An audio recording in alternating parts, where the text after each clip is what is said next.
자, 이제 경보 설비의 구조를 보는데, 이 경보 설비에서 이제 가장 중요한 건 우리가 자동화재 탐지 설비거든요. 그래서 아마 자동화재 탐지 설비 위주로 가지 않을까라고 우리가 생각하시면 되겠습니다. 자, 하나의 경계구역이 2개 이상의 건축물에 미치지 아니하도록 할 것. 그렇습니다. 하나의 경계구역은 하나의 건축물에만 한정된다는 거 당연한 얘기고요. 하나의 경계구역이 2개 이상의 층에 미치지 아니하도록 할 것. 맞습니다. 자, 그리고 하나의 경계구역의 면적은 600제곱미터 이하로 하고 한 변의 길이는 50m 이하로 한다. 맞고요.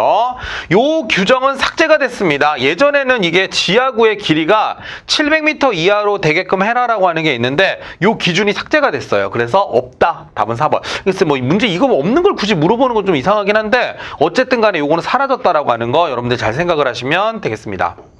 자, 2번 보겠습니다. 경계구역의 개수로 맞는 거 골라라 그랬습니다. 경계구역 개수. 그 하나의 경계구역의 면적은 600제곱미터를 넘어서는 아니 된다. 그럼 여기 900제곱미터니까 2개.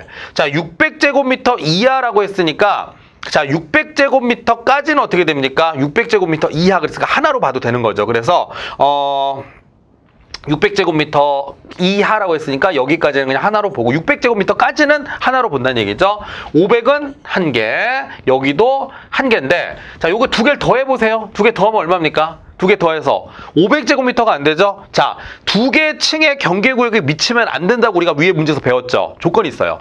2개를 묶으면 안 되는데 묶어서 500제곱미터 이하잖아요? 자, 묶어가지고 얼마가 됐습니까? 450제곱미터잖아요. 그죠? 그럼 이거는 지금 500제곱미터 이하란 말입니다. 자, 500제곱미터 이하일 때는 묶어서 한 개의 경계구역으로 묶어도 된다는 얘기예요. 그래서 2개, 1개, 1개 해서 총 토탈 몇 개입니까? 5개가 되는 겁니다. 그래서 답은 몇 번입니까? 3번을 우리가 체크를 해주면 되겠습니다. 뭐 이런 정도 보시면 되겠죠?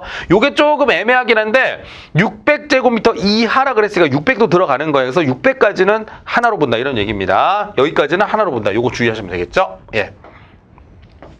3번 문제 보겠습니다. 3번은요, 이거 딱 보니까요, 이거 너무 쉽죠? 이게 지금 700제곱미터잖아요. 700제곱미터니까, 여기는 경계구역이 몇 개가 되는 거죠? 2개가 된다. 답은 2번이 되겠습니다. 뭐, 이거는 그냥 뭐, 글쎄요, 그림이 왜 이렇게, 그림만 요란하지, 문제 자체는 너무 쉽습니다. 자, 그 다음에요. 자, 요 문제가 가장 좋았던 문제인 것 같아요. 제가 보기에는. 자, 보겠습니다. 첫 번째. 자, 아까 우리가 말씀드렸던 거 알죠? 2개의 층을 합해서 500제곱미터 이하니까 하나가 되는 거고요. 얘도 하나로 보는 거고요. 얘도 하나로 보는 겁니다. 자, 그럼 얘는 2개가 되겠네요. 잘 보셔야 돼요. A 건물은 주된 출입구에서 내부 전체가 보인다 그랬죠? 자, 만약에 이런 조건을 달고 있으면 이거는 1000제곱미터 이하입니다. 1000제곱미터 이하를 한 개의 그 경계구역으로 본다. 물론 한 변의 길이는 50m를 넘으면 안 됩니다. 자, 그러면 이게 내부 전체가 보이면 1000제곱미터 이하를 한 개의 하나의 어떤 경계구역으로 본다 그랬잖아요. 그죠? 그럼 이건 이제 900제곱미터라도 몇 개로 본다? 한 개로 본다 이런 얘기죠. 조건이 필요해요. 이겁니다. 주된 출입구에서 내부 전체가 보인다면 1000제곱미터까지를 하나의 경계구역으로 보겠다 이런 얘기예요. 자, 그러면 이쪽에 3개랑 여기 하나 더하니까 총 몇 개가 되는 거죠? 4개가 되는구나. 이렇게 체크하시면 좋겠습니다. 실수하신 분들은 뭐 5개라든가 6개를 체크하는 분도 계실 수 있는데 자, 지금 제가 말씀드린 대로 하나, 둘, 3개에다가 여기 하나가 되는구나. 이렇게 여러분들이 구분을 하시면은 쉽게 우리가 2번이라고 아실 수가 있을 것 같습니다. 자, 지금 제가 말씀드린 거 다시 한번 정리하겠습니다. 자, 볼게요. 여기 이런 거 키워드만 딱 잡으십시오. 기억은 맞아요. 하나의 경계구역이 2개 이상의 건축물에 미치지 아니하도록 할 것. 자, 하나의 경계구역이 2개 이상의 층에 미치지 아니하도록 할 것. 근데 뭐라고 돼 있습니까? 2개의 층을, 자, 2개의 층을 하나의 경계구역으로 할 수 있는 거 얼마죠? 500제곱미터 이하에서는 가능합니다. 2개를 합해서 500제곱미터 이하라면요. 자, 그 다음에 하나의 경계구역의 면적은 600제곱미터 이하로 하되 길이가 얼마죠? 50m입니다. 50m. 이게 틀렸습니다. 그래서 50m니까 틀린 거고요. 주된 출입구에서 내부 전체가 보인다라고 하면 한 변의 길이가 50m의 범위에서 1000제곱미터 이하까지는 괜찮다 그랬어요. 그래서 기억, 니은, 리을 해서 기억, 니은, 리을 답은 몇 번입니까? 3번이 되는구나. 이렇게 여러분들이 기억을 해주시면 되겠습니다. 6번 문제 보겠습니다. 자동화재 탐지 설비에 대한 설명 중에 옳지 않은 거 골라라 그랬어요. 자동화재 탐지 설비에 대한 설명 중에 옳지 않은 거. 자, 감지기 사이의 회로배선은 송배전식으로 한다. 뭐 이제 특히 문제가 되는 건 없습니다. 그죠? 문제될 만한 내용은 없고요. 그 다음에 정온식 스포티형 감지기는 자, 정온식입니다. 정온식이란 말이 나오면 일정 온도 이상이라는 말입니다. 정온식 그러면 정해져 있는 온도 이상이라는 뜻이고요. 그 다음에 스포티형 감지기는 이걸 우리가 이제 일국소 어떤 일정한 지역을 말하는 건데 여기서는 그 얘기는 따로 없고 정온식 스포티형 감지기는 주위 온도가 일정 온도 이상이 돼서 작동한다. 맞습니다. 그래서 2번 옳은 얘기고요.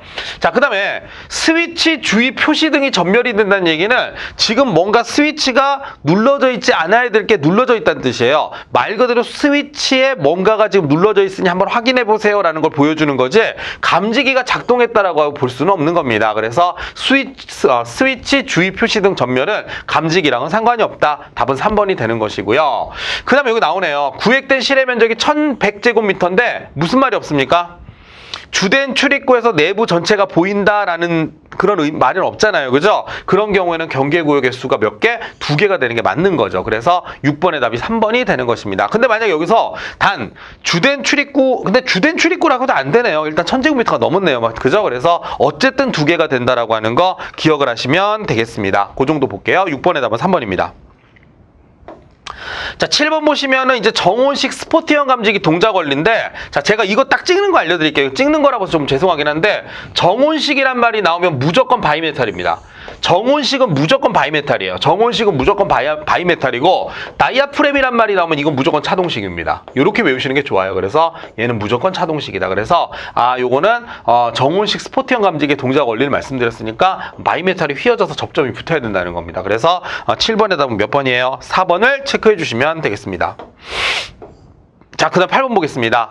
자, 8번은요, 이게 너무 어려워요. 어려워가지고 제가 뭐부터 좀 설명을 드리냐면, 10번을 좀 먼저 설명을 좀 드리도록 하겠습니다. 10번을 좀 먼저 설명드리는데, 10번은 이렇게 보시면 돼요. 이게, 일단은 이것도 좀 약간 어렵긴 한데 제가 일단 요걸 좀 말씀을 드릴게요. 어떻게 우리가 좀 이걸 정리를 좀 하냐면 글쎄 이게 아마 표로 뭐 따로 이렇게 나와 있는 게 없죠? 자, 보겠습니다. 예. 약간 저기 좀 정리를 좀 간단하게 드리자면 저도 이거를 외우는데 상당히 좀 어려워요. 헷갈리는데 이게 만약에 외워지실 수 있는 분들은 외워서 문제를 푸는데 저는 그냥 그렇게 생각해요. 어차피 한 문제 나오는 거잖아요. 난 모르겠다 그러면 찍어도 상관없습니다. 찍어도 상관없는데 예, 그 정도죠. 뭐냐 이런 겁니다. 자, 일단 차동식하고 차보야, 차도. 그래서 차보인데 차동식하고 이제 보상식 이렇게 나옵니다. 차동식, 보상식, 그 다음에 정온식은 따로고요. 이렇게 한다고 해서 다 외우는 건 아니죠. 일부만 좀 외우는 겁니다. 자, 일단 첫 번째 4m 미만이 있어요. 4m 미만이 있고 4에서 8m, 4에서 8m까지 사이가 있습니다. 자, 그리고 나서 어떻게 되냐면 4에서 8m인데 내기, 내화 구조냐 아니면 기타 구조냐. 다시 내기, 내화 구조냐 기타 구조냐 이렇게 돼 있습니다. 그리고 차동식 보상 1종, 2종. 그 다음에 여기는 특하고 이제 1 이렇게 돼 있습니다. 2는 제가 버렸어요. 2 나오면 이제 찍으셔야 됩니다. 진짜로. 자, 그럼 어떻게 되냐면 이렇게 돼 있습니다. 여기가 9, 7, 7, 6이 되는 거고요. 9, 7, 7, 6. 그 다음에 여기는 이제 어떻게 되느냐? 5, 4, 4, 3이 됩니다. 자, 여기서 이제 의미하는 게 뭐냐면, 자, 90, 그 다음에 70, 70, 60이 되는 거고요. 50, 40, 40, 30이 되는 겁니다. 자, 그런 다음에 밑에 들어갈 때 어떻게 하느냐? 절반을 잘라서 여기다 갖다 집어넣는 거예요. 절반을 딱 자르니까 얼마? 45. 여기는 얼마입니까? 35가 되는 거고요. 그 다음에 여기를 절반을 자른 다음에 5를 더해줍니다. 그래서 30이 되는 거고요. 절반을 잘라서 5를 더해주는 거니까 여기는 이제 얼마입니까? 25가 되는 거죠. 이런 식으로. 자, 그런 식으로 일단 적어주시면 될 것 같습니다. 그래서 뭐 여기도 마찬가지입니다. 그래서 이렇게 한번 체크를 좀 해주시면 되겠고요. 그 다음에 여기도 이제 마찬가지. 만약에 쓰신다면 여기도 반짝 잘라서 이렇게 내려가는 거예요. 이렇게 내려가서 35. 그 다음에 여기는 이제 30. 이런 식으로 가겠죠. 뭐 여기까지는 좀 안 해오셔도 상관없을 것 같습니다. 그래서 여기는 그냥 30 그냥 쓰시고 똑같이 반 잘라서 올리는 거예요. 반 잘라서 5를 올리면 뭐 40 뭐 이런 식으로 쭉 나오는 것이겠죠. 근데 아마 요게 여기까지는 뭐 안 하셔도 문제는 없을 것 같긴 해요. 그래서 이런 식으로 가는데 자, 그런데 문제는 이렇게 만약에 외웠다 손 치면 이걸 외우면 이제 풀 수는 있긴 있는데 만약에 못 외우시잖아요. 그럼 좀 풀기가 힘드시긴 할 거예요. 그래서 거의 아마 찍어야 되는 것 같죠? 보겠습니다. 바로 문제를 한번 들어가 보겠습니다. 자, 보시면 어떻게 돼 있느냐? 자, 보면은 뭐 표를 이제 참고하시면 좋을 것 같아요. 자, 표를 보시면 되는데 이거 한번 제가 외우는 데까지만 한번 해볼게요. 안 되면 우리가 찍는 수밖에 없거든요, 사실은. 자, 주요 구조가 내화 구조죠. 4m 미만이에요. 그래서 내, 기 여기가 4m 미만이잖아요. 그죠? 1, 2가 되는 거고 차보 보상식이니까요. 그럼 어떻게 됐습니까? 9, 7, 97이죠? 그 다음에 내화 구조니까 5, 4, 50, 40 이렇게 되는 거죠. 자, 그래가지고 이렇게 일단 나눴다고 칠게요. 그럼 우리가 하는 거 주요 구조부가 내화 구조로 돼 있고요. 내화 구조로 돼 있고 4m 미만이고 그 다음에 2종이니까 여기니까 얼마죠? 70제곱미터. 그래서 답은 3번이 되는구나. 뭐 이런 식으로 외워주시는 건데 이게 생각이 난다면 좋지만 생각이 안 난다면 진짜로 찍을 수밖에 없거든요.